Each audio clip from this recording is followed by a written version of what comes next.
요한계시록의 해석 방법 6번째 강의가 되어 있고요. 이제 전번 강의에서 한 것처럼 이제 이어서 하면은 지상교회는 천상교회의 일원이다. 그러니까 요한계시록의 관점을 보면은 땅에 있는 교회와 천상에 있는 교회가 하나예요, 하나. 분리되지가 않아요. 그러니까 우리는 보통 통상 생각하기를 이제 뭐 죽은 다음에 우리가 영혼이 되어서 저 천당 가는, 죽어서나 가는 곳이지, 지금 우리가 살아있는 이 땅의 지상의 교회가 저 천상교회에 뭔 상관이냐. 천상교회는 그냥 죽어서 가는 곳 아니냐라고 우리는 이제 통상적으로 생각은 하겠지만은 그건 성경의 관점은 아니에요.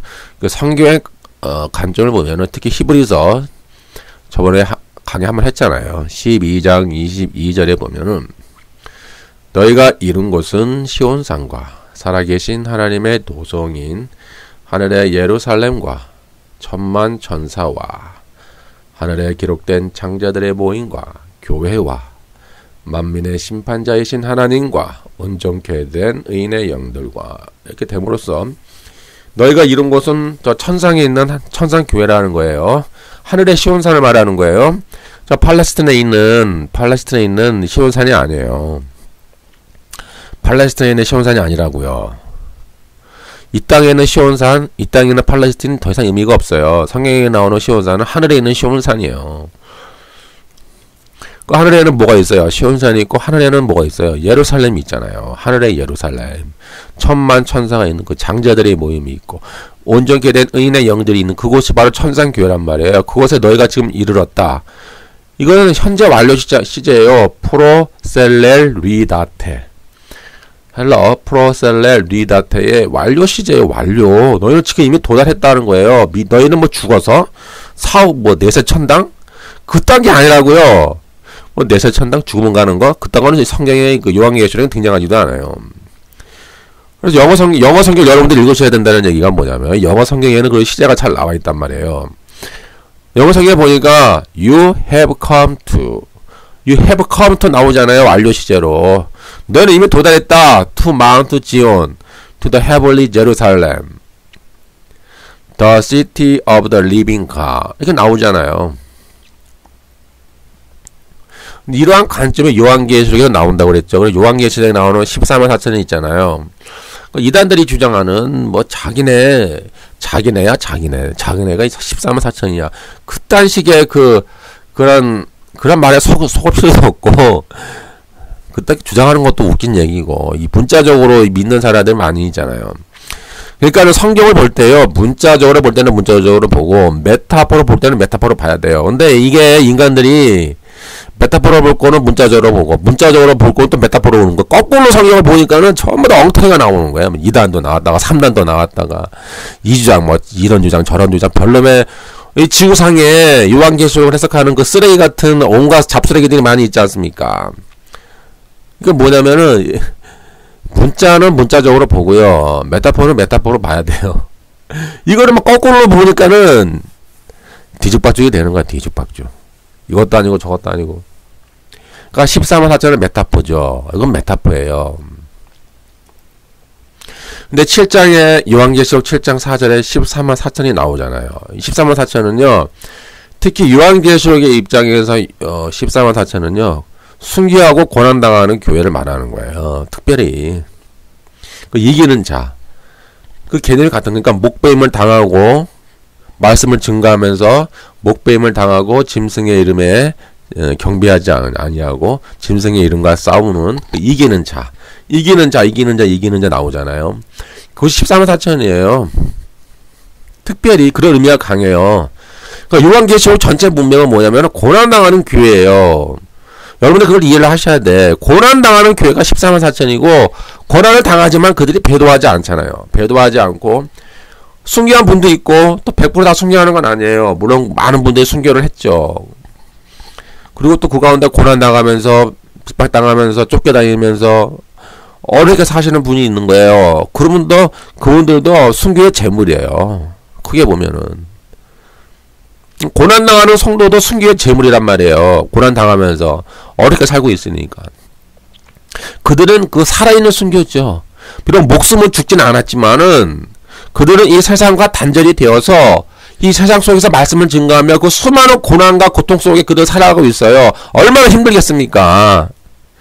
그럼 그들은 살아있는 순교를 하는 거예요. 그 통틀어서 그들이 이기는 자고 그 통틀어서 그들이 14만 4천이 되는 거예요.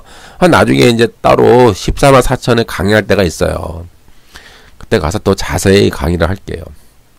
하여튼 7장 4절에는 그 14만 4천이 14장 1절에도 다시 등장해요. 그 하늘에 등장해요. 이제 이 땅에는 14만 4천이 14장 1절에 갔더니 하늘에 14만 4천이 딱 서 있는 거예요. 그리고 그들의 이마에는 어린 양의 이름과 아버지의 이름이 있고 그들이 새 노래를 부르고 있어요. 송장함을 받은 이기는 자, 송장함을 받은 자, 이긴 자, 목부임을 당한 자, 말씀을 증거하는 자, 짐승의 이름에 경배하지 않는 자, 이런 맥락이에요. 다 이것이 메타포예요. 메타포로 14만 4천이라고 그러는 거예요. 특별히 요한계시록의 문맥에는 고난당하는 교회, 고난당하는 성도를 의미하고 그렇게 여러분 이해를 하셔야 됩니다. 그들이니까 하늘에 있는 거예요. 이번에는 땅에 있다가 하늘에 있다가 왔다 갔다 하는 거예요. 이것이 요한계시록의 문맥이죠. 여러분들이 이거 순교해서 전부 순교에 당해서 천당 간 거 아니야? 이렇게 해석한단 말이에요. 많은 사람들이 이거를 또 문자적으로 해석해서. 그러니까 문자는 문자고 메타포는 메타포인데 이거 거꾸로 해석을 하니까는 메타포로 해석할 거를 문자로 해석하고 문자로 해석하면 메타포로 해석하는 거예요.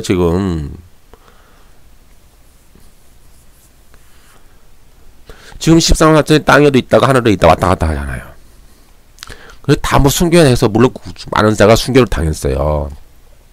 순교하고 있고 초대교회에 많은 분들이 순교하셨잖아요. 그리고 초대교회로 또 오늘날의 교회까지 많은 분들이 순교 당했잖아요. 지금까지 2000년가량의 교회 역사 가운데에 많은 분들이 순교를 당했잖아요. 곳곳에서 전 지구상에 흩어져 있는 각 교회에서 곳곳에서 많은 분들이 순교를 당했어요. 그들이 그 14만 4천이 들어가는 거예요. 메타포예요. 그리고 또한 이 땅에서 고난당하는 수많은 성도가 같이 있어요. 그들도 14만 4천이 되는 거예요. 땅에 있다가 하늘에 있다가 땅과 하늘의 구분이 없어요. 요한계시록은요.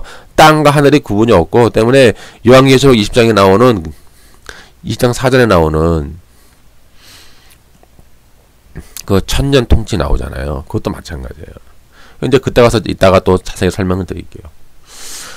이렇게 이제 지상에 전통하는 교회 14만 4천은 이제 처음 익은 열매, 더 퍼스트 프루트라고 묘사되고 있어요. 처음 익은 열매다. 특히 4절에 보니까 14장 4절에 보니까 이 사람들은 14만 4천을 말하는 거예요. 새하늘 노래를 부르는 자, 그리고 속량함을 받은 자. 이들은 여자와 더불어 더럽히지 아니하고 순결한 자라. 어린 양이 어디로 인도하든지 따라가는 자며 사람 가운데서 속량함을 받아 처음 익은 열매로 하나님과 어린 양에게 속한 자들이니 이렇게 말하고 있죠. 이 처음 익은 열매가 14만 4천이고 처음 익은 열매라고 하는 것은 관용어적 표현이죠. 그러니까 하나님께 속한 구속받은 백성이다. 민수기 18장 12절에 나와요. 너희 첫 열매를 하나님께 드려라.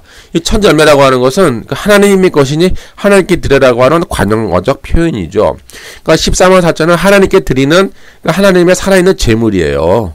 살아있는 성도들, 하나님의 제물을 말하는 거죠. 근데 이러한 그런 어떤 퍼스트 프루트 처음 익은 열매라는 이 개념이 아까도 본 히브리서 12장 23절에 있는 장자들의 모임 있죠. 장자들의 모임. 그러니까 천상의 교회도 장자들의 모임이잖아요. 그것을 보다 영어를 받아 나와요. 영어를 보니까 The First Born 이게 나와요. 같은 개념이에요. First Born이나 First Fruit나 같은 개념이란 말이에요. 첫 것, 처음의 것, 다 하나님의 것이라는 얘기죠. 그러니까 이 땅에 있는 지상에 고난받는 순교를 당하면서 고난받는 정도는 다 First Fruit예요. 이기는 자. 그러니까 여자와 함께 더럽히지 아니하는 자. 여자는 뭐죠? 배도죠. 배도나 우상 숭배. 바벨론이죠. 음녀. 죄악들, 우상, 타락한 문화, 바벨론 제국의 문화. 근데 요한계시록 나중에 후반부에 가면 음녀가 등장하죠. 음녀는 결국 바벨론이죠. 바벨론 제국이죠. 오늘날에도 이런 바벨론 제국이 있는 거예요. 메타포잖아요. 바벨론이는 여자가 메타포잖아요. 그럼 오늘날에도 그런 바벨론 제국이 있는 거예요. 여전히. 그런 죄악의 제국, 그런 아주 그런 영적인 음행의 제국, 어둠의 제국이 여전히 지금도 존재하고 있는 것이고, 지금도 여전히 우리는 그들과 싸우라고 요한계시록의 메시지는 말하고 있는 거예요. 너희는 지금도 고난을 당해라. 너희는 지금도 첫 열매가 되기 위하여 너희는 고난을 당하고 순교당하는 각오를 가지고 너희는 저 바벨론 제국과 싸우고 음녀와 싸우고 짐승과 싸우라라고 계속 요한계시록은 우리들에게 말씀을 해주고 있는 거예요. 뭐 핵전쟁이 일어나고 뭐 중동에 뭐 3차 세계 대전이 일어나고 뭐 적그리스도가 이 위에서 나타나고 그따위 쓰레기식의 해석을 하면 안 되고, 뭐 몇 년 몇 월 며칠에 뭐 종말이 온다 뭐 그런 개소리를 하시면 안 돼요. 그런 개소리를 하지 마시고 이 요한계시록의 메시지가 뭔가를 파악을 하셔야죠. 죄악과 싸우라 그 말이에요. 포기하지 마. 너희는 끝까지 이기는 자가 되라. 그러니까 요한계시록의 주제는 14만 4천이고 이기는 자예요. 이겨라, 이겨라, 이겨라, 이겨라. 계속 나오잖아요. 이제 이러한 14만 4천은 땅에도 있고 하늘에도 있고. 그러니까 지상의 교회는 하늘의 교회고 하늘의 교회는 지상의 교회예요. 왔다 갔다 한단 말이죠. 그 죽어서 가는 게 아니라니까요. 그 묵시, 이 예언이나 묵시의 특징은 이 시공간을 초월하고 이 시간의 순서대로 기록되어 있지 않아요. 그리고 이 땅과 저 하늘과 이 땅에 구분이 없어요. 그러니 요한계시록에 보면은 자꾸 하늘이 나오는 거야. 하늘 장막이 나오고 하늘에는 언약궤가 나오고 언약궤 뭐 24장로가 나오고 뭐 천사들이 나오고 그것이 그 말이에요.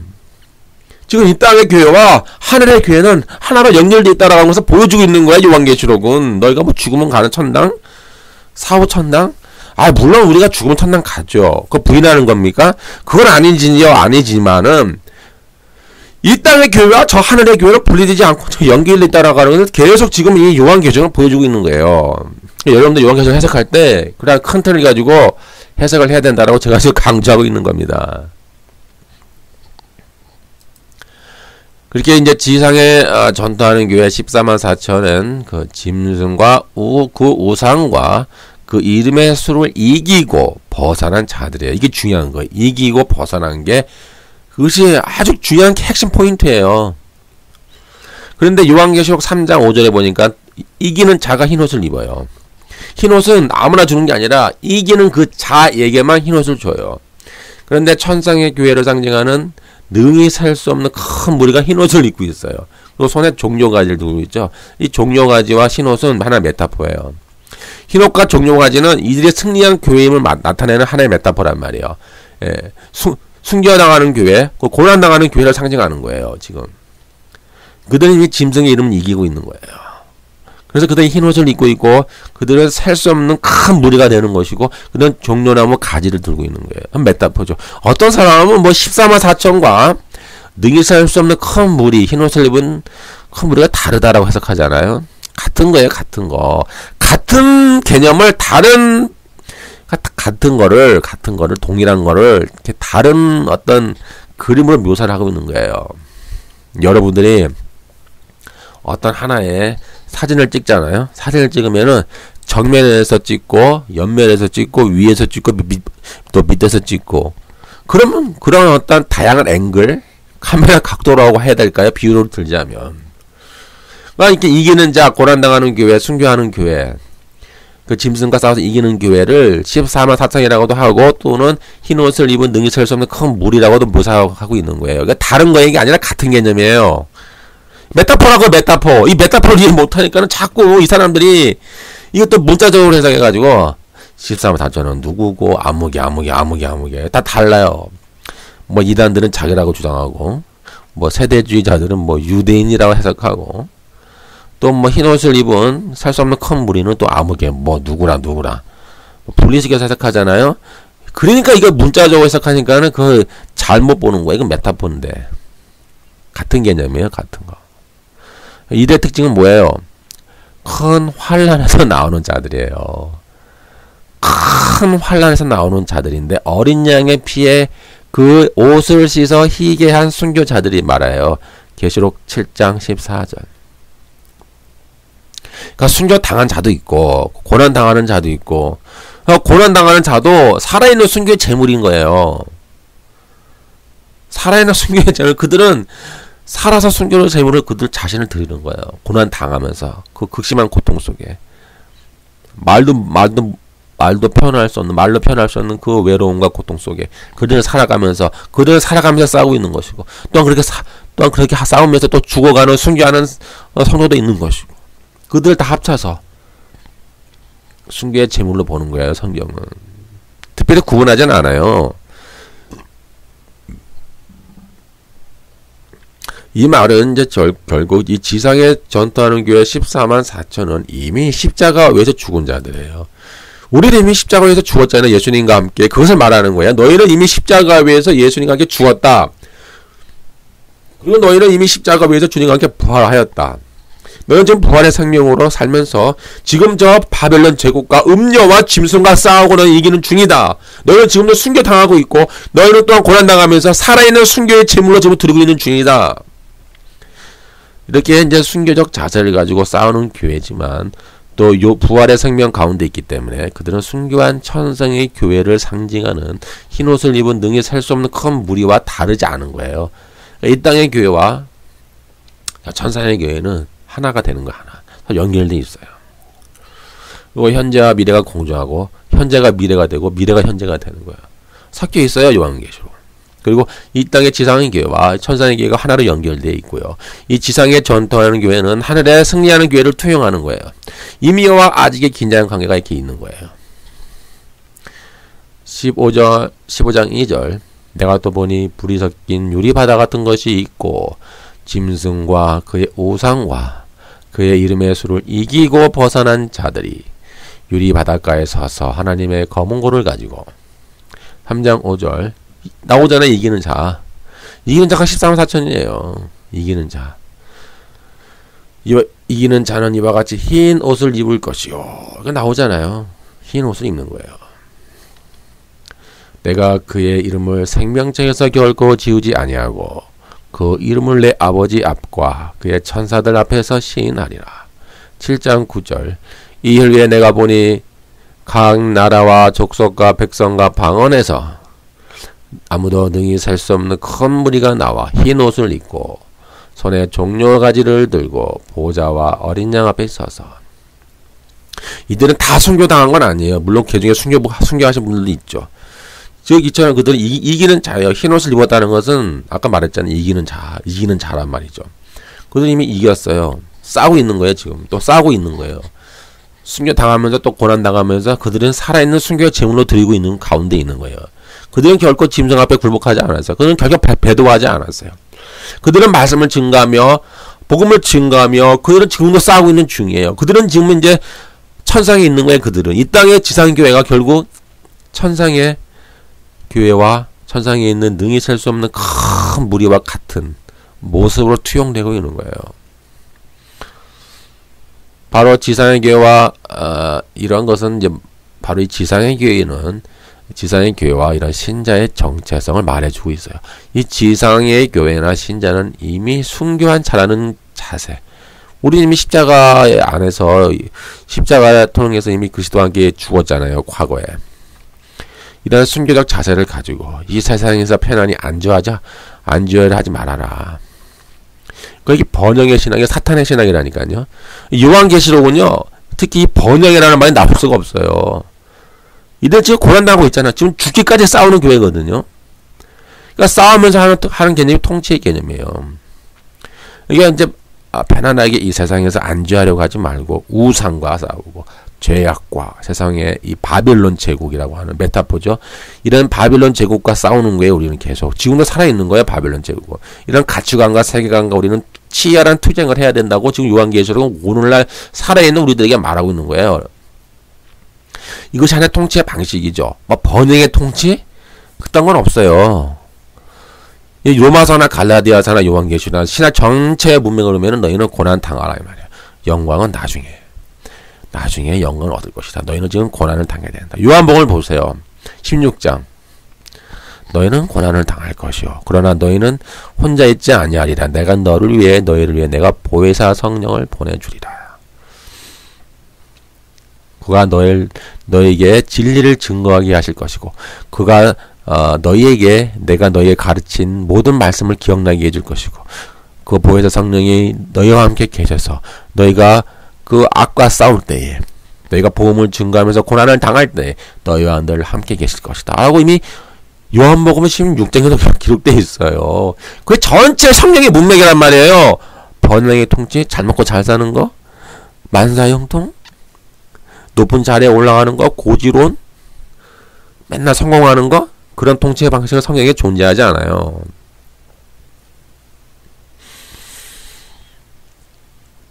이렇게 우리는 이 지상의 교회는 바벨론 제국과 싸우잖아요. 이렇게 지상의 교회와 이렇게 싸우는 교회, 이 신자는 그리스도와 함께 이미 부활하여 하늘에 앉아 있어요. 과거요. 그리고 이미 승리한 교회의 일원이며 천상 교회와 하나로 연결되어 있어요.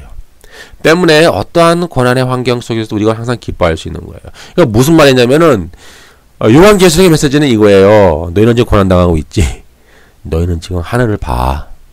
너희는 지금 천상 교회의 일원이야.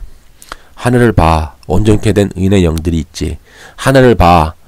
하늘에 시온산이 있지. 하늘을 봐. 하늘에 거룩한 성 예루살렘이 있지. 하늘을 봐. 천군 천사가 있지.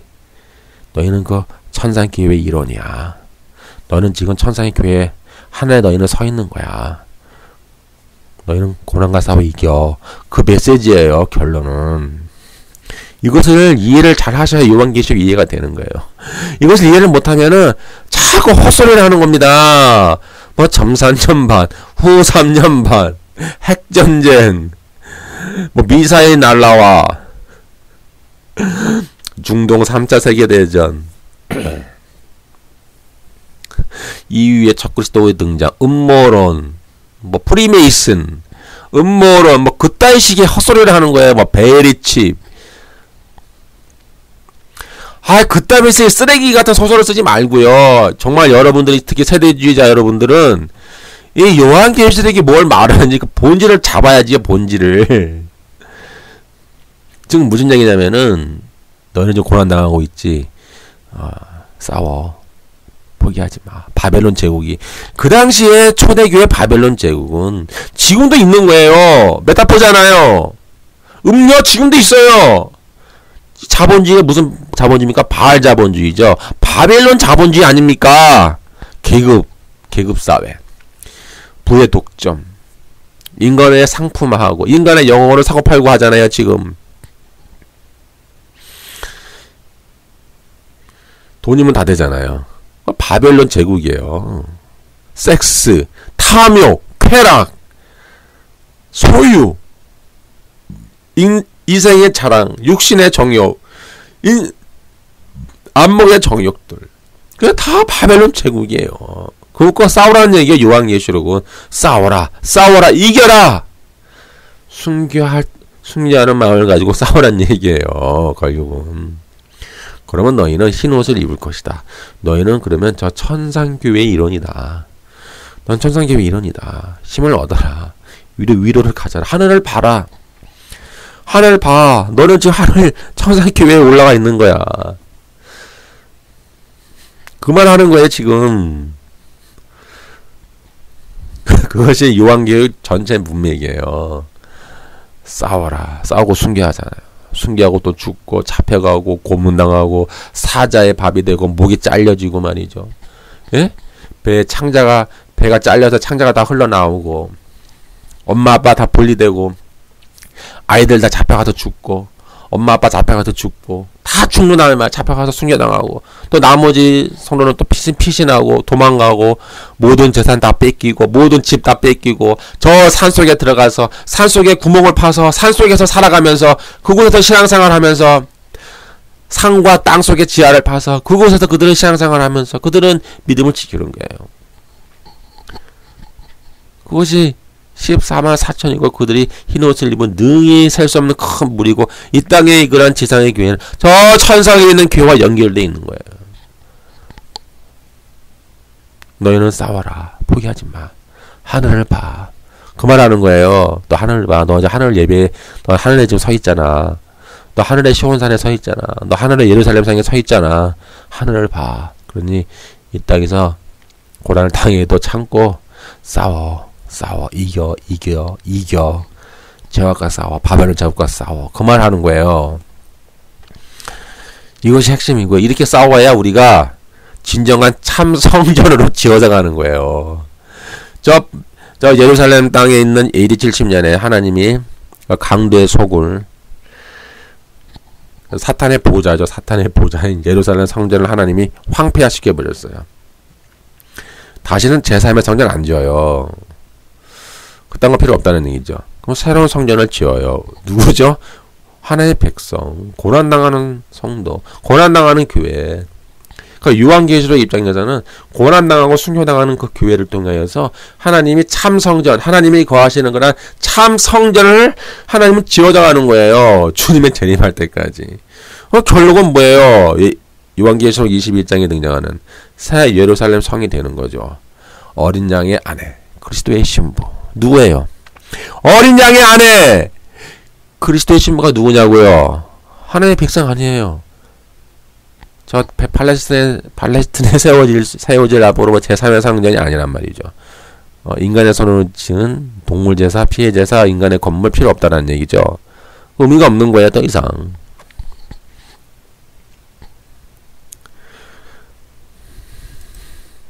이렇게 우리는 이제 이중 신분을 가지고 있다라는 거예요. 이중 시민권, 이 땅과 하늘의 시민권, 이 땅의 교회와 하늘의 교회, 이 이중 신분, 이중 시민권을 가지고 있으니 너희가 세상의 죄악과 싸워라. 이처럼 요한계시록은 이러한 이제 교회와 신자의 이중 신분, 이중 시민권을 강조하면서 숭유하는 상황에 이르더라 할지라도 끝까지 철저하게 이런 사탄과 죄악과 바벨론 제국과 바벨론 제국의 가치관과 세계관과 싸우라고 격려하는 거죠.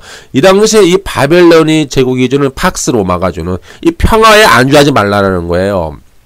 아니 로마와 딜을 하면은 잘 살 수 있어요. 로마가 원하는 대로 살아가면은 로마가 원하는 대로 우상 숭배 좀 해주고 황제도 숭배 좀 해주고 그들의 타락한 문화, 죄악의 그 타락한 문화와 거의 적당히 타협하면서 잘 먹고 잘 살 수 있는 거예요. 그렇게 하면 고난 당할 필요가 없는 거예요. 그러나 요한계시록은 말하는 거야. 그러한 팍스 로마 제국이 주는 그러한 평화와 안녕과 그러한 번영에 안주하지 말라라는 거예요. 그런 로마 제국이 주는 죄악과 싸우라는 얘기예요. 로마 제국이 주는 세계관과 우상 숭배와 타락한 문화와 싸우라고 요한계시록은 말하고 있는 거예요. 그래서 이렇게 악을 심판하는 일곱 나팔, 일곱 대접의 심판은 결국 먼 미래의 사건이 아니라 이미 주님의 부활 승천 이후부터 이미 시작되었어요. 이미 초대교부터 주의 심판이 시작되어서 이미 그 당시에 살고 있었던, 이미 존재하고 있었던 그런 바벨론 제국은 이미 무너졌어요. 그러나 또 바벨론 제국은 또다시 생기고 있죠. 오늘날에도 그의 명맥을 지금도 유지하고 있어요. 바벨론 제국은 지금도 존재하고 있죠. 그래서 하나님은 그런 지금 존재하는 바벨론 제국을 또 심판하고 계시는 거예요. 주님이 재림하시는 그날까지.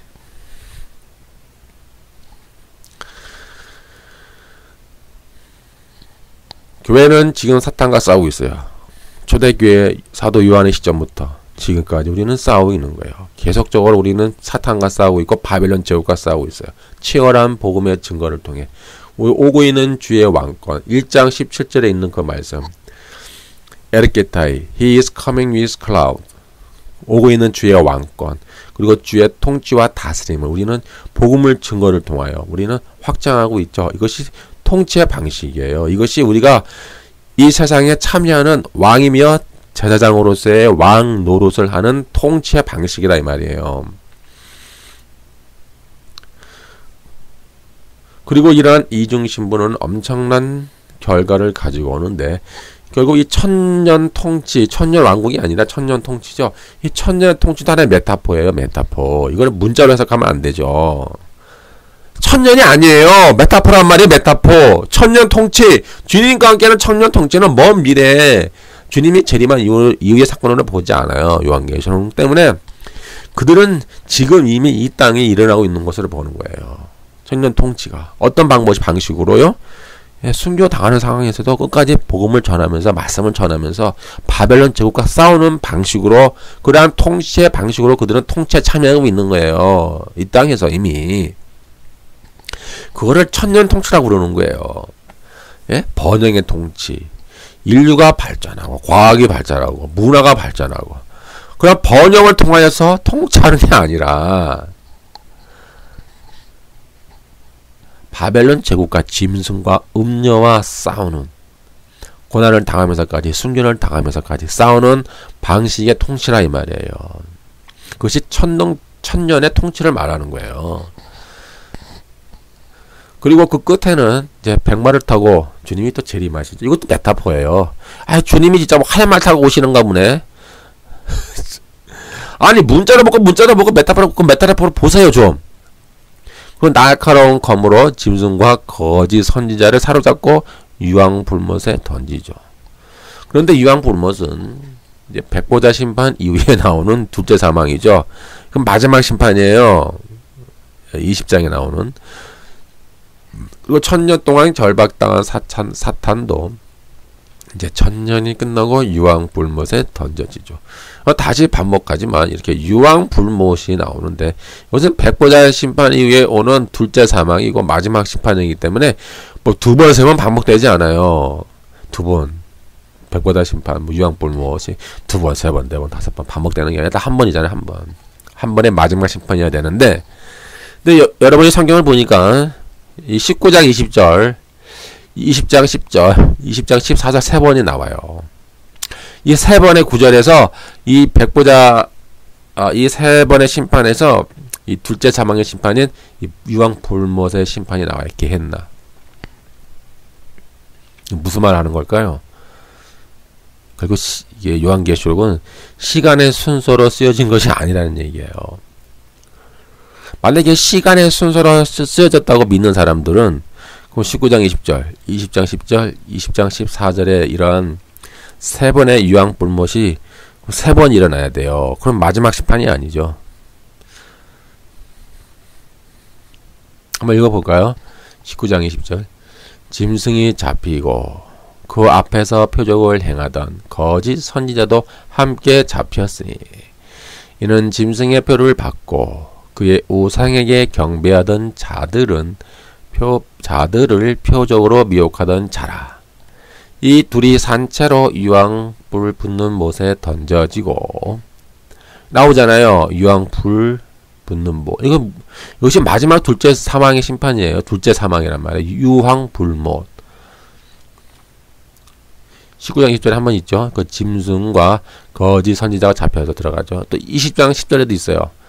그들을 미혹하는 마귀가 유황불과 유황못에 던져지니 거기는 짐승과 거짓 선지자도 있어 세세토록 밤낮 괴로움을 받으리라. 다음에 14절. 사망과 음부도 불못에 던져지니 이것이 둘째 사망 곧 불못이라. 이게 나오잖아요. 불못은 둘째 사망인데 꼭 세 번 있어야 돼요. 이렇게 19장 20절, 20장 10절, 20장 14절 세 번 일어나잖아요. 그럼 이렇게 되면 마지막 심판은 아니죠. 이걸 걸고 시간의 순서가 아니라 한 번에 일어날 심판을 이렇게 다른 각도에서, 그러니까 카메라 앵글이 다른 앵글로 잡아가지고 다르게 묘사를 하는 거예요. 한 번에 일어날 일들을. 그러니까는 이 천년 통치라고 하는 것은 문자적으로 해석하면 안 되고 메타포로 봐야 된다니까요. 그렇기 때문에 다양한 앵글에 다양한 각도에서 이렇게 묘사하고 그 앵글을 잡는 거예요. 그러니까 약간 모습이 다르죠. 때문에 이렇게 보면은 이제 천년 왕국을 이제 시간의 순차의 흐름으로 해석하면 안 돼요. 나중에 이제 천년 왕국을 해석할 때가 올 거예요. 그럼 그때가 자세히 또 해석을 할게요. 이처럼 이제 시간의 순차적으로 해석하면 안 돼요. 그리고 천년 통치는 안에 메타포예요. 메타포. 만약에 시간의 순서로 보면은 유황불못의 심판이 3번 일어나야 돼요. 그럼 백보자 심판도 3번이 일어나야 돼요. 그럼 둘째 사망도 3번이 일어나야 돼요.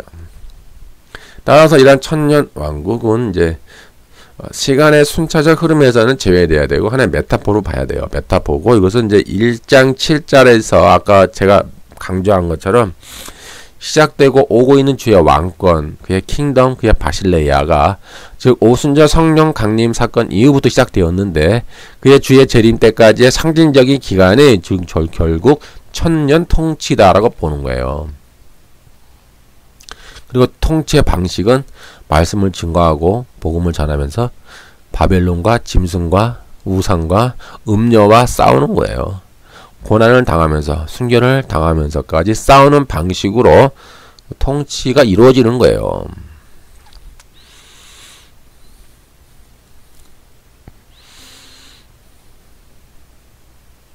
그리고 이제 20장 2절에 보면은 사탄의 결박이 나오잖아요. 사탄의 결박도 하나의 메타포죠. 문자적으로 뭐 주님이 재림하신 다음에 또 다시 잡혀서 또 다시 뭐 풀렸다가 잡혔다가 그런 그게 아니라 예? 아예 풀렸다가 잡혔다가 그렇게 하니까 한번 잡히면 끝난 거지. 메타포라니까요. 20장 2절에 1000년 동안 사탄이 결박되었다라고 하는 것은 1장 7절에서 이미 시작되고 오고 있는 주의 왕권으로 이미 인해서 무력화된 상태로 보는 거예요. 무력화. 그러니까 오순절 성령 강림 사건을 통해서 이 사탄의 결박당해서 지금 무력화가 된 거예요. 주님의 재림 때까지. 그러나 활동을 아예 안 한다는 건 아니죠. 그러니까 요한계시록에 보니까 이게 결박을 당하지만은 계속 사탄은 계속 교회를 박해를 해요. 핍박을 하잖아요. 그리고 사탄 혼자 일하지 않아요. 사탄이 그 바다의 짐승에게 권력을 위임하죠. 바다의 짐승은 뭐예요? 정치 권력이죠. 정치 권력, 어떤 제국주의. 그런 정치 권력을 가진 그런 제국에게 권력을 주어서 그들이 또 교회를 핍박하게 하고 그뿐만 아니라 땅에서 나오는 짐승인 거짓 선지자에게 또 권력을 주어서 그들이 또한 이 교회를 핍박하게. 그러니까 사탄 혼자 일하지 않아요. 다 맡겨요. 자기 부하들을 만드는 거죠. 요한계시록은 그 부하들이에요. 짐승들이. 그 부하들이 사탄을 대신해서 싸우는 거예요. 계속. 사탄은 결박당하고 있지만은 그렇다고 완전히 활동을 못하는 건 아니고. 그냥 메타포예요, 메타포. 근데 메타포를 이해를 못하니까는 이것도 문자적으로 보니까는 사탄이 또 잡혔다가 풀렸다가 반복하는 거야 계속.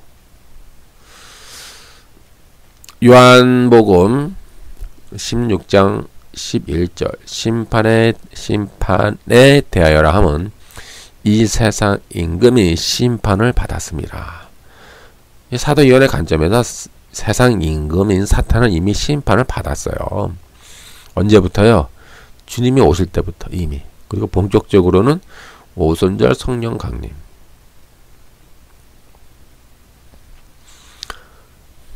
네, 비슷한 개념이 또 있죠. 고로새서 2장 15절. 통치자들과 권력들을 무력화하여 드러내어 구경거리로 삼으시고 십자가로 그들을 이기셨느니라. 이 통치자들과 권세들이라고 하는 말은 어떠한 그 사탄의 세력들과 사탄의 어떤 권력을 위임받은 어떠한, 그러니까 이게 하나의 영적인 세력을 말하는 거예요. 영적인 세력들, 하늘에 있는 악의 영들, 어떤 영적인 세력들을 말하는데 이것들을 십자가로 이미 그들을 이기셨다. 과거적 사건으로 묘사하고 있죠. 이처럼 이미 결박당했다.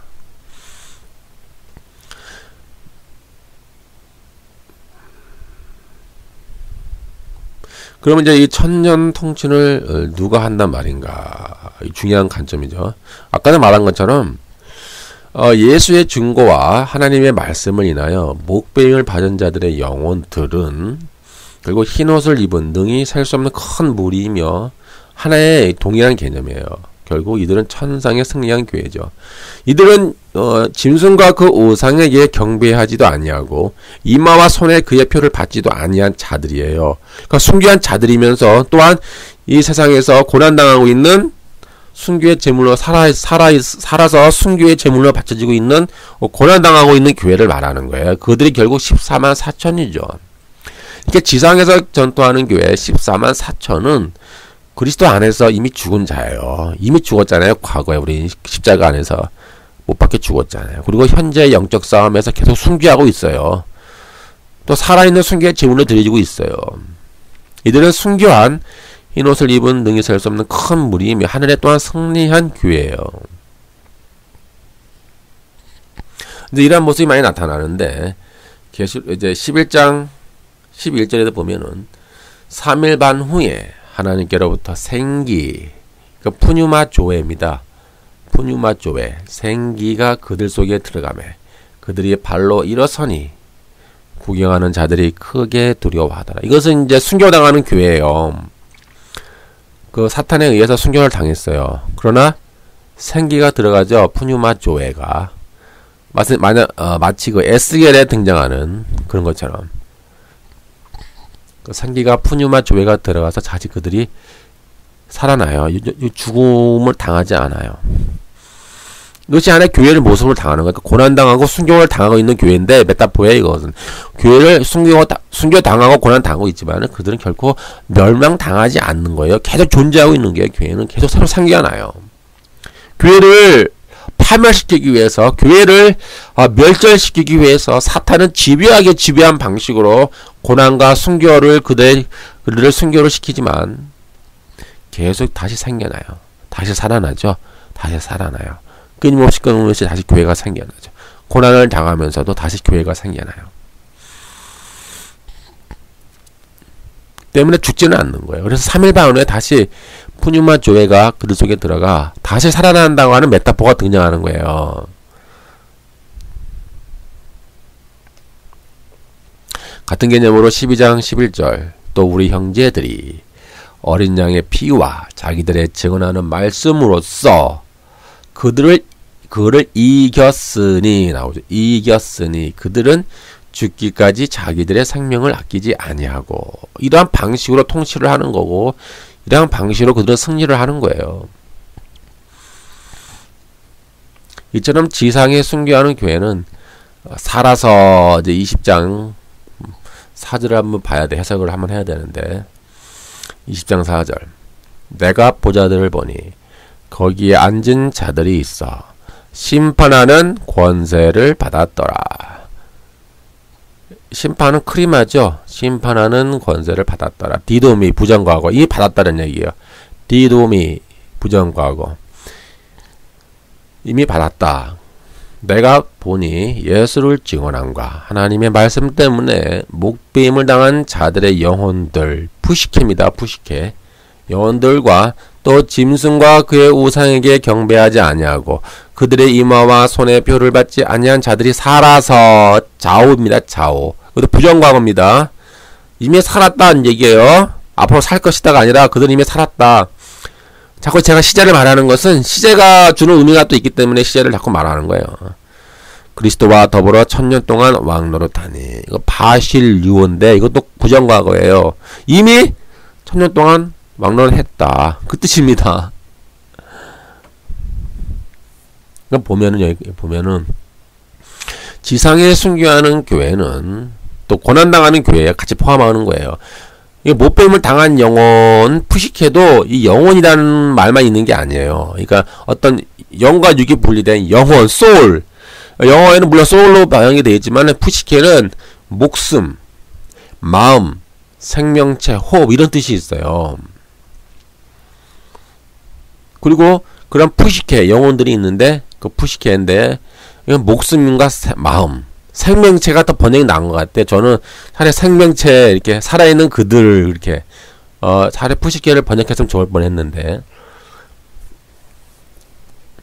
즉 그들은 짐승과 우상에게 경배하지 아니하고 그런 자들과 같은 개념이에요. 물론 이제 순교 당하는 자들도 있고 또 고난 당하는 자들도 있고 같이 포함해서 그들은 좌우 살았고 좌우라는 말이에요. 살았다는 말은 좌우 부정과거입니다. 이미 살았다는 얘기예요. 이미. 그리고 그리스도와 함께 통치를 했다. 바실리오 부정과거. 영어 성경을 제가 보라는 얘기가 영어 성경에는 그 시제가 잘 나와 있어요. 근데 우리는 한글 성경은 시제가 잘 안 나와 있어요. 구분이. 그들은 이미 하늘 보좌에 앉아 있어요. 그래서 세상을 심판하는 권세가 이미 주어졌어요. 그러니까 고난당하는 교회를 말하는 거예요. 또 순교하는 교회, 고난당하는 교회가 지금 이미 그들은 보좌에 앉아 있는 거예요. 그러니까 20장 4절의 말은 이 땅의 지상에 순교하는 교회와 이 땅의 지상에 고난당하는 교회를 묘사하고 있는 거예요. 그들은 이미 하늘의 보좌에 앉아 있는 거예요. 이 땅과 하늘의 구분이 없어요. 하늘의 보좌에 앉아 있고 그들이 이미 심판하는 권세를 이미 받았어요. 부정과거, 디도미. 이들은 복음을 증거하면서 바벨론 제국과 짐승과 사탄과 싸우고 있고 음녀와 싸우고 있어요. 이 바벨론 제국의 타락한 가치관과 세계관과 문화와 죄악들과 그들은 싸우고 있고 그를 정죄하는 거예요. 그래서 심판하는 거예요. 그러니까 여러분들은 이 세상에 나가서 세상을 심판해야 돼요. 우리는 야 너희들 거 죄다. 우리는 그렇게 말할 수 있는 자격이 필요해요. 근데 그렇게 말하면 우리가 고난이 오겠죠. 고난이 따르는 거예요. 그러니까 거기에 앉아있는 보좌에 앉아있는 자들이 있는데 그들은 심판하는 권세를 이미 받았다는 거예요. 이미 심판을 했다는 얘기예요. 어떻게 해요? 복음을 증거하면서 바벨론 제국을 그들은 이미 심판을 한 거예요. 그건 죄악이다. 그건 멸망이다. 그건 지옥이다. 이미 그들은 심판했어요. 복음을 전하면서. 그리고 그들은 영혼들이라고 표현했어요. 근데 푸시케예요. 푸시케. 차라리 생명체 또는 뭐 생명, 목숨 그렇게 번역하는 게 나을 뻔했는데요. 소울이 아니에요. 물론 영어에서는 소울을 변경했는데 이게 푸뉴마가 또 있어요. 영혼이라는 개념이 푸뉴마도 있거든요. 푸뉴마. 어떤 육이 아닌 영혼, 어떤 영적인 것을 또 푸뉴마라고 해요. 그러니까 푸뉴마랑 푸시케는 다르거든요.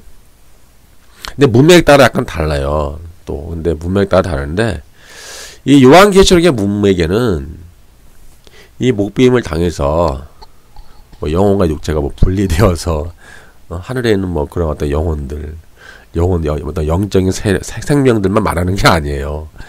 왜냐하면 이미 고난당하는 교회도 있기 때문에 순교당하지 않았지만은 이미 고난당하고 있는 교회가 있기 때문에. 근데 이처럼 그 순교하면서 이제 고난당하는 교회는 이미 그들은 이제 보좌에 앉아 있는 거예요. 이 땅의 지상교회는 천상의 교회 일원이죠. 그리고 이미 그들은 심판하는 권세를 이미 받았고 그들은 이미 주님과 함께 지금 통치 행위에 참여하고 있는 거예요. 복음을 전하면서 또 짐승과 싸우면서. 때문에 죽은 자나 이 땅 위에서 고난을 받으며 고난을 당하는 자나 똑같은 이 푸시케로 표현할 수가 있는 거예요. 푸시케. 이런 순교적 자세를 가지고 고난을 받는 자도 푸시케고요. 또 순교당한 분도 푸시케고. 이분들 다 이제 하늘의 보좌에 앉아 있는 거예요. 천상 교회의 일원이 되는 거죠. 그래서 이제 20장 6절에 가면은 이는 첫째 부활에 참여하는 자들은 복이 있도다. 거룩하도다. 둘째 사망이 그들을 다스리는 권세가 없고 도리어 그들이 하나님과 그리스도의 제사장이 되어 1000년 동안 그리스도와 더불어 왕노릇 하리라. 여기서 보면은 이제 이들이 하나님과 그리스도의 제사장이 되어 재림 때까지 그리스도와 함께 통치할 것입니다.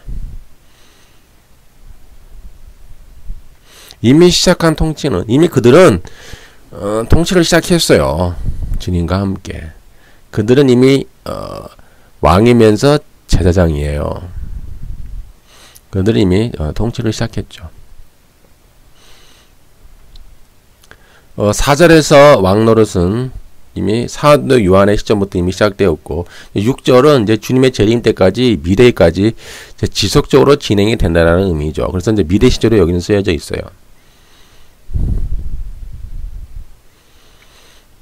이토록 이제 왕노릇하며 이처럼 첫째 부활에 참여하는 자는 짐승과의 전투에서 이기는 자와 동일시하기 때문에 둘째 사망해를 받지 않아요. 그러니까 2장 11절에도 보면은 교회 있는 자는 성령이 교회들에게 하시는 말씀을 들을지어다. 이기는 자는 둘째 사망해를 받지 아니하리라. 즉 이기는 자라는 개념은 순교당하는 자와 고난당하는 교회를 함께 통틀어서 이기는 자이기 때문에 이는 둘째 사망해를 받지 않아요. 그러니까 20장 6절에 보니까 첫째 부활에 참여하는 자는 복이 있도다. 이들은 둘째 사망에 그들을 다스리는 권세가 없다. 같은 말이에요. 2장 11절이나 20장 6절이나 둘째 사망의 해를 받지 않는 그들은 이기는 자라는 얘기예요. 이기는 자. 그리고 이기는 자는 순교 당하는 자와 함께 고난을 당하는 자를 함께 통틀어서 표현하는 언어, 메타포가 되는 거예요. 메타포. 따라서 이렇게 첫째 부활에 참여하여 살아서 좌우, 부정과거, 그리스도와 더불어 1000년 동안 왕노릇하는 자는 지상에서 사탄과 전투하며 이기면서 또한 순교하고 있는 교회예요. 그들은 이미 이기는 자예요. 이기는 자. 이기고 있는 자. 그들은 그리스도와 함께 과거에 이미 죽었으며 그리스도와 함께 부활하였고 지금 순교하고 육체는 죽어가고 있지만 부활의 생명은 여전히 그들과 함께하고 있는 거예요. 그러니까 그리스도와 함께 그들은 이미 과거에 부활했기 때문에 그 부활의 생명은 지금도 여전히 유효하고 있고 그들은 지금 고난당하고 있지만 그런 부활의 생명으로 그들은 바벨론 제국과 싸우고 있는 거예요. 때문에 그들은 이 부활의 생명이 여전히 그들과 함께이기 때문에 이 천상교회까지 그들은 그치지 않고 지속되는 거예요.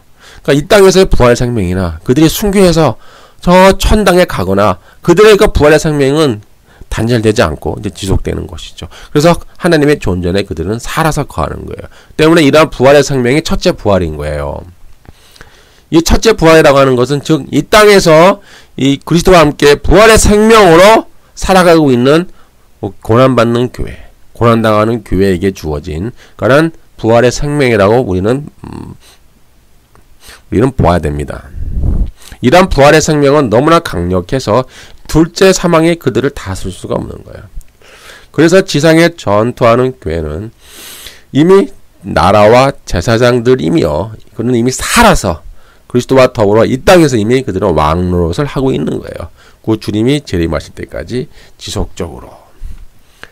이런 개념이 계속 등장해요. 5장 10절 그들로 우리 하나님 앞에서 나라와 제사장들을 사모섰으니 포이에오입니다. 헬라어로. 부정과거요. 이미 나라와 제사장을 이미 삼은 거예요. 그러니까 앞으로 죽어서 뭐 천년왕국이 와서 그때 가서 뭐 된다라는 게 아니라 이미 이 땅에서 고난당하는 그들, 순교당하는 그들, 고난당하는 교회 이미 그들에게 나라와 제사장을 이미 삼으셨다. 포이에요. 부정과거.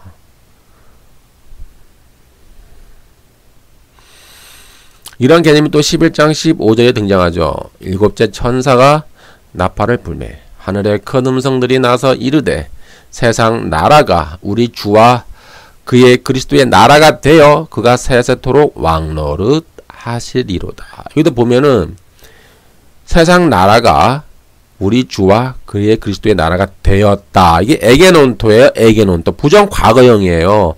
앞으로 될 것이다가 아니라 이미 된 거예요. 이미 세상 나라가 그리스도와 주와 그의 그리스도의 나라가 이미 되었다. 에게논토 부정 과거형. 즉 이 땅에 주의 왕권은 이미 시작된 거예요. 주의 통치가 이미 시작된 거예요. 이게 바로 천년 통치예요. 그 여기에 고난당하는 교회와 고난당하는 또 순교당하는 그 교회가 이미 참여하고 있는 거예요. 그리고 11장 17절에도 보면은 이르되 감사옵나니 옛적에도 계셨고 지금도 계신 주 하나님 전능하신 이여 친히 큰 권능을 잡으시고 왕노릇 하시도다. 여기도 보면은 재미있어요. 오고 있는 분, 이거 한글 개혁성경에 생략되어 있어요. 근데 원어에는 있어요. 오고 있는 분. 에르쿠메노스예요. 현재 분사예요. 계속 오고 있는 거예요. 큰 권능을 잡으시고 이거는 헬라어 에일레파스예요. 완료예요. 완료.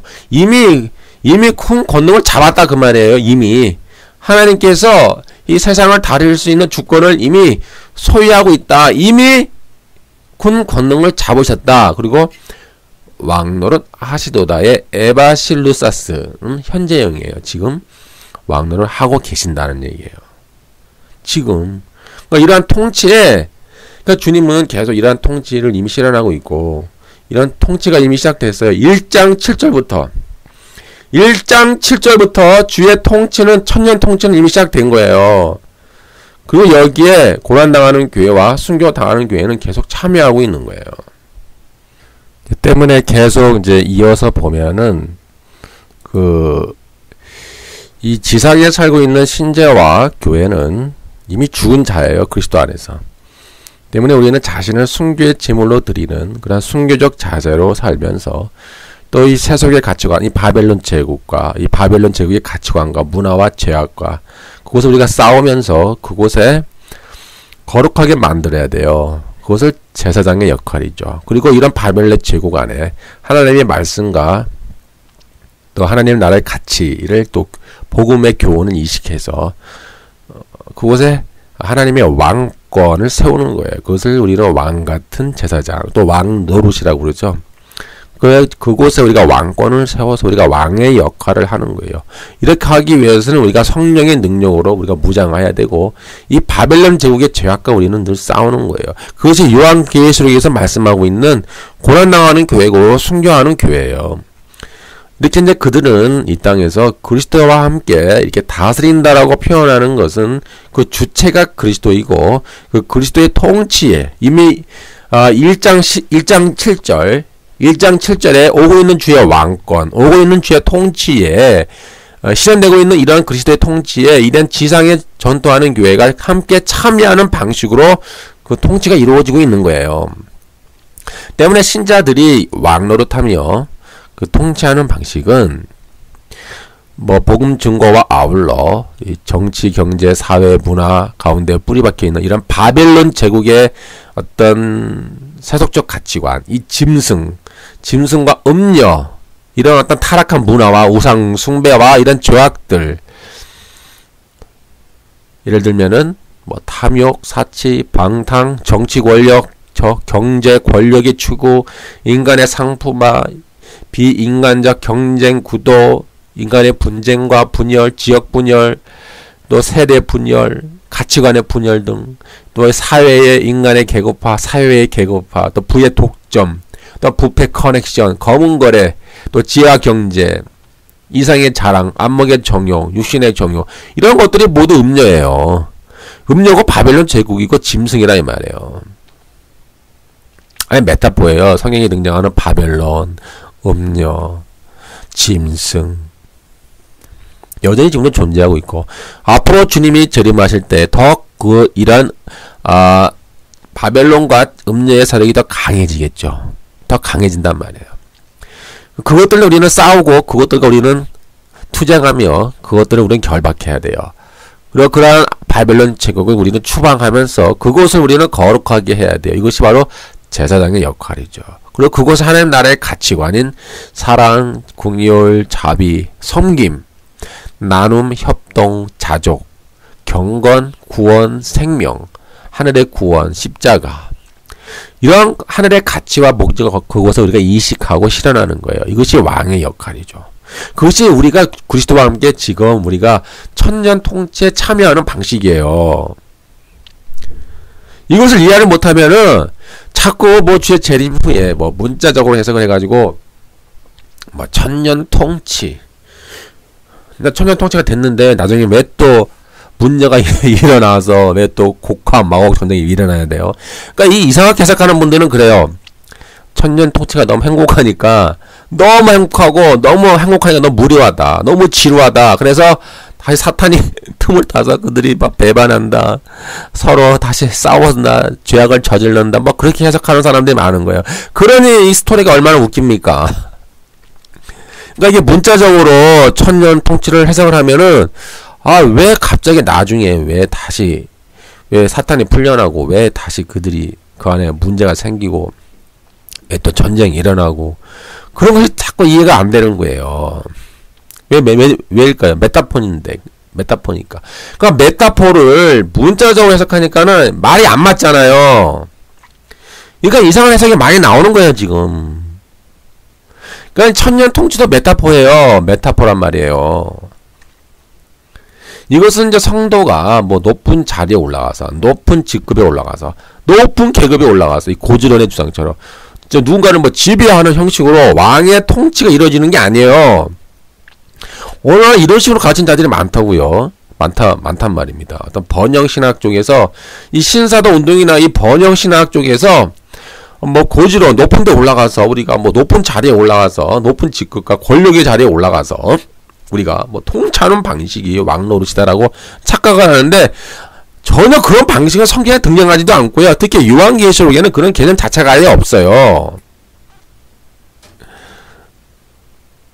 오히려 성도들이 그리스도의 제사장이 되어서 이 세상에서 주인인 척하는 저 바벨론 제국과 짐승과 음녀와 죄악들과 싸우는 방식으로 주님과 함께 우리는 왕노릇하고 다스리는 행위를 말하는 거예요. 이것을 이해하지 못하면은 뭐 번영, 뭐 문화, 진화론, 세상이 더 낙관적으로 발전될 것이다, 번영할 것이다. 아휴, 참 말 같지도 않은 진짜 그런 어리 쓰레기 사탄의 신학이 들어와가지고 말이죠. 요한계시록에도 그런 번영의 신학이 등장하지도 않고 다른 신약 성경 어느 부분에도 번영이라고 하는 부분은 등장하지가 않아요. 번영의 통치라는 개념 자체가 등장하지 않죠. 이거 말 같지 않은 쓰레기가 자꾸 들어와서 이 교회를 어지럽히고 있는 겁니다, 지금. 때문에 이 후천년설이나 이 번영 통치, 특히 이 신사도 운동의 이 번영의 통치, 번영의 왕국, 이런 개념을 주장하는 자들은 이 천년 왕국을 무슨 뭐 행복, 평화, 물질적 번영, 축복, 뭐 진화, 뭐 그런 식으로 이해하고 이런 어떤 기복주의적 관점을 고수하는 자들이 있는데 이것은 요한계시록의 관점을 제대로 이해하지 못하는 자들이에요. 이건 너무나 위험한 발상이에요. 오히려 계시록 17장과 18장을 기초로 설명하면은 이 사치와 경제적 번영과 탐욕은 바벨론 짐승의 실체예요. 여러분들이 거기 보시면은 음녀, 바벨론 큰 성, 바벨론 제국을 보세요. 얼마나 사치가 심합니까? 번영, 뭐 돈이나 온갖 보석들, 온갖 금은 보화들이 가득하잖아요. 바벨론 제국이 봤더니 바벨론 제국의 실체가요 번영이에요. 그곳을 봤더니 온갖 금은 보화, 보석, 뭐 사치품, 뭐 없는 게 없는 모든 것이 쌓여있는 그곳이 바로 바벨론 제국이란 말이죠. 근데 결국 어떻게 돼요? 무너지잖아요. 큰 성 바벨론이 무너지고 하나님의 심판이 대상이 되잖아요. 때문에 이렇게 짐승의 이름, 그 짐승의 수 666은 이처럼 막강한 경제적 혜택과 또 정치적 어떤 권력과 경제적 권력을 가지고 이런 어떤 경제적 혜택과 풍요와 사치와 어떤 이런 것을 약속하고 어떤 이런 정치적 권력과 힘을 제공해 주는 것들은 다 666이 되는 거예요. 쉽게 얘기해서. 그러니까 666이라고 하는 것은 베레칩이 아니라, 예? 베레칩이 아니라 이 사탄의 왕국, 바벨론 제국이 주는 모든 번영의 신학, 번영의 축복, 팍스 로마가 제공했던 모든 풍요와 모든 행복과 모든 인간이 추구하는 모든 그런 행복, 그런 약속 자체가 666이 되는 거예요. 그래서 그런 666에 매료된 모든 인간들은 자기의 영혼을 짐승에게 파는 거예요. 그리고 짐승으로부터 세상의 번영을 약속받고자 하죠. 그럼 여러분들이 계시록 18장에 보니까 그 바벨론 제국 안에 사람의 영혼들이 있어요. 영혼들을 사고 파는 거예요. 왜요? 자기의 영혼을 판다니까요. 사람들이 바벨론 제국이 주는 풍요가 있으니까. 바벨론 제국이 주는 팍스 바벨론 제국이 주는 그 번영과 축복과 행복과 평화가 있으니까 자기의 영혼을 거기에 파는 거예요. 그러니까 거기서 사람의 영혼이 있더라라고 묘사를 하고 있는 거예요. 두렵지 않습니까? 이러한 점에서 세상의 성공과 축복, 부와 명예, 번영과 기복을 하나님의 축복으로 위장하여 거대한 바벨론 제국의 실체인 탐욕과 인간의 상품화와 방탕과 사치와 부패 커넥션과 권력 추구를 용인하는 자들은 결국 짐승의 표를 받은 자들이에요. 이들이 진짜 666을 받은 자들이에요. 뭐 베레칩을 받아? 아유, 진짜 말 같지 않은 자들이 이렇게 많이 있으니까 여러분들이 미혹당하지 마시고 진짜 666이 무엇인가 잘 분별하셔야 돼. 때문에 이런 세대주의적 천년 왕국을 믿는 자들은 이 유대인들이 주축이 되어서 다시 뭐 예루살렘 제3성전을 다시 짓고 다시 뭐 짐승을 잡아서 제자 드리는 의식이 회복되고 다시 안식일을 지키고 다시 뭐 절기를 지키고 다시 구약의 율법을 지키는 시대로 돌아가야 된다 라고 주장하는데 결국 이들은 히브리서에서 주님이 친히 자신의 몸을 희생 제물로 드림으로써 구약의 모든 제사를 종결 하신 것을 부인하는 자들이 되는 거예요.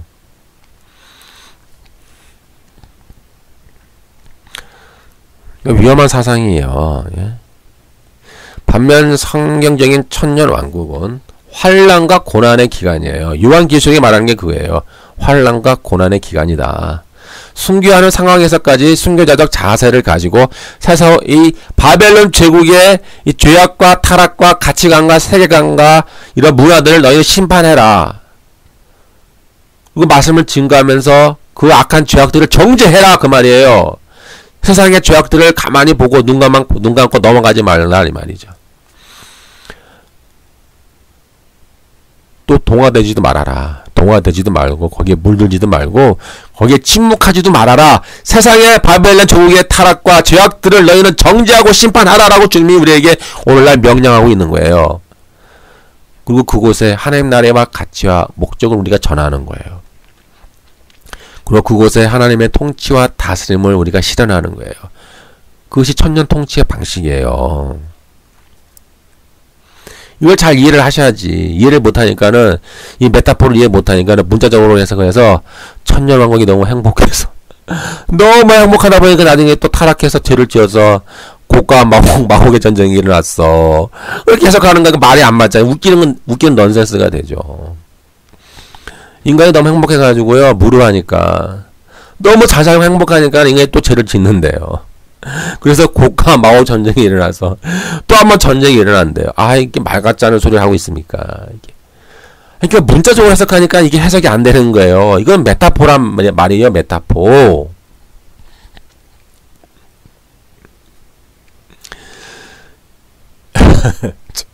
아유. 그러니까 저와 생각이 다른 분이 있을 거예요. 그러면은 다시 한번 제 강의를 꼼꼼히 들어보세요, 한번. 때문에 신자는 이미 그리스도와 함께 이미 십자가에 위해서 이미 죽었어요, 우리는. 너희는 이미 죽었다라고 계속 요한계시록 지금 말하는 거예요. 너희는 이미 죽었다. 너희는 이미 너희를 위해 사는 것이 아니다. 너희를 위해서 자기 몸을 버리신 하나님의 아들을 믿는 믿음에서 너희는 사는 것이다. 너희는 이미 그리스도와 함께 십자가에서 너희는 못 박혀 죽었다. 너희는 그리고 주님과 함께 십자가에 위해서는 부활의 생명을 살아가고 있다. 그것이 첫째 부활이다. 그럼 너희는 지금 하나님의 보좌에 앉아 있다.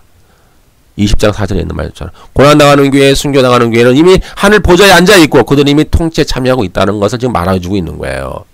그 지금도 그들은 이 지상에 고난당하는 교회, 순교당하는 교회는 천상교회의 신분을 누리고 지금도 보좌에 앉아 있는 거예요, 지금. 그러니까 이 땅의 교회와 하늘의 교회가 분리되지 않는 거예요, 요한계시록은. 그 하늘 보좌에, 그래서 이 땅의 교회는 하늘 보좌에 지금 앉아 있는 거예요. 20장 4절에 있는 거. 그 이 세속을 통치하는 이 바벨론 제국과 싸우는 거예요, 끝까지.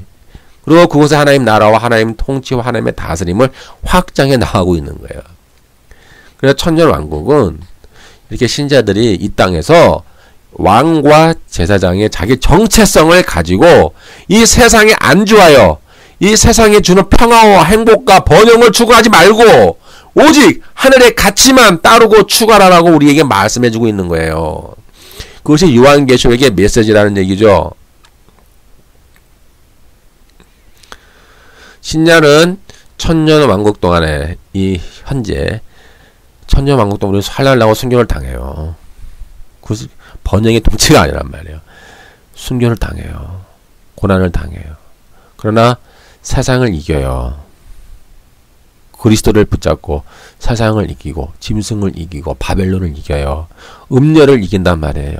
그 짐승의 이름과 우상과 그 이름의 수를 이기며 살아가요.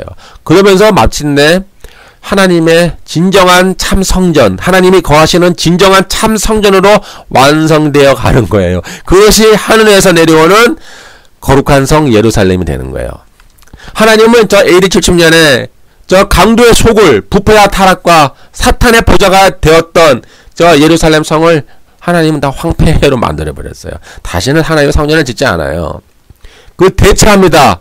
이 땅의 성전을 하나님 무너뜨리고 다른 성전, 하나님의 백성, 고난과 순교를 당하지만 끝까지 짐승을 이기면서 흰옷을 입고 순결함을 유지하면서 싸워가는 그러한 하나님의 백성을 통해서 하나님은 진정한 참 성전으로 만들어 간다라고 하는 메시지가 요한계시록의 메시지가 되는 거예요.